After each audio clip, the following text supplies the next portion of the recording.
Congratulations on the purchase of your Sporttrek 327 VIK. We'll take you through a little informational tour just so we know how the components are functioning.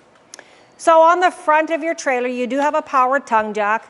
Basically, you've got a switch that turns on a light and a button that lifts it and lowers it. If your powered tongue jack decides that it's not working one day, down below you have a linkable fuse there. So you want to check that fuse to make sure it is good before you take the top cap off and put a manual crank to override it. Also make sure your battery is hooked up, which it's not there right now because we're in the shop. But you do have a battery disconnect switch. So you always want to make sure that the arrow is pointing towards the green so that the trailer can utilize your battery. You do have the two 20-pound propane tanks, which will be full upon arrival. And you do have a regulator that switches from tank to tank here. There's no indication whether they're full or not. It's going to be you knowing about pressure. You do have a little indicator here that does let you know when there's propane in it or not, so it's either green or red. Inside your front pass-through compartment, you will find your 50-amp power cord. We will provide you with all the adapters for your 50-amp power to 30-amp and household power and so on. But inside here is where your water pump is located, and this is where you'll be doing your winterization, if that's something that you will be doing. So here is a siphoning hose. So this will go into your jug of antifreeze. And when you're ready, there's two valves in here. One is located attached to that winterizing hose. The other one is located farther back, which comes from your tank. So you'll always shut the tank supply off, open up the winterization hose, so when you activate your water pump, it does draw the antifreeze throughout the water lines. Beside that will be your water compartment area where you will hook up to water supply. So this is your direct water feed.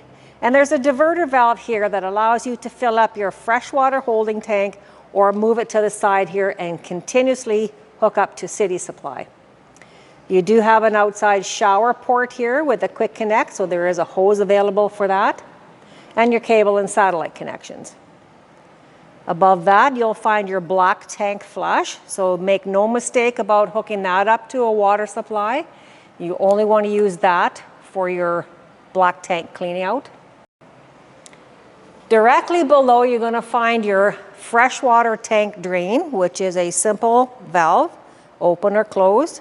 Carrying down, you're going to find your waste disposal. So you do have a black pull handle to the left, your gray holding tank on the right. Above your sewer outlet, you're going to have two water line drains. So these are low point drains for the purpose of your winterization process. So in between your two slides, you're going to find your power hookup and your furnace exhaust. So always make sure that this exhaust vent is obstruction free. Make sure birds haven't nested in there and do not cover it or block it when it's in operation. At the very back of a coach, you'll find your water heater.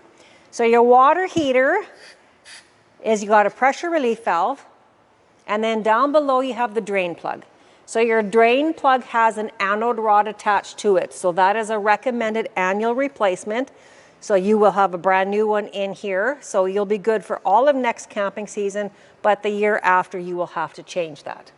So your water heater is gas electric. It all depends on your service and what you're using.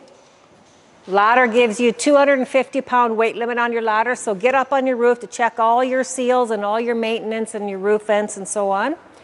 You are prepped for an observation camera at the back as well. We are at your camp kitchen now.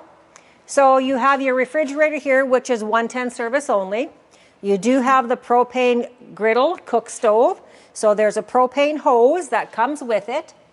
And you're going to connect it to the gas line fitting at the griddle, down to your gas line fitting for the RV. Also, you have your quick connect faucet for your kitchen sink. The drain for this, however, is just directly below. So there's a little screw cap here. You will attach a garden hose to it and then trail it to wherever your sewer gets dumped. You also have TV, stereo out here, so this will be your camp kitchen entertainment area. Upon entering your coach, you have a little cabinet here at the end of your counters. So this is your control center. So on your control center, you have 3 controls for your slides. You have your master light switch, your awning light switch. Above that is your water pump and your water heater gas, your water heater electrical use. In between those are your tank level monitors. Above that, you have your power awnings. So you've got master switches on both of these. So if they're not in the on position, you can't open and close your awning. In the event that you're opening your awning, but you see it's going to hit an obstruction, shut the power off. That stops it where it's at.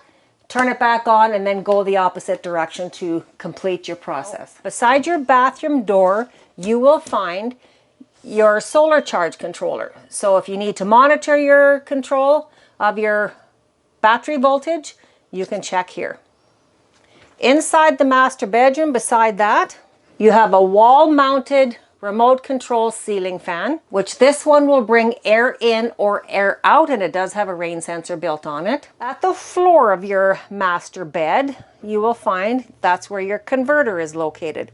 So in the event that there's ever a power issue, you're going to check in there to see if a breaker has been tripped or you've burnt out a fuse. In the kitchen area, you do have a 12-volt refrigerator. So the nice thing about that is you don't have to worry about traveling with propane on, which is dangerous in itself. You're running off of your solar and your battery. So you just have a control knob here, so just turn it on. Once you're ready to start using, give it about an hour to completely cool, then add your contents in there. Your stove is a propane-only stove. You do have some fancy little lights here. Anytime you open up the gas for a burner to light it, it will change colors, letting you know you've got propane flowing through. The strike igniter here, turning all the way clockwise, will ignite the burners and also ignites the pilot light in your oven. And then you have your normal microwave. And count 5 remote controls. So you have a set for inside and a set for outside and your fireplace remote. At the back wall, you're going to find your thermostat to control your air conditioner or your furnace. So this is quite simple. Wake it up by pushing the bar and just keep pushing the bar until you get the function that you want to operate.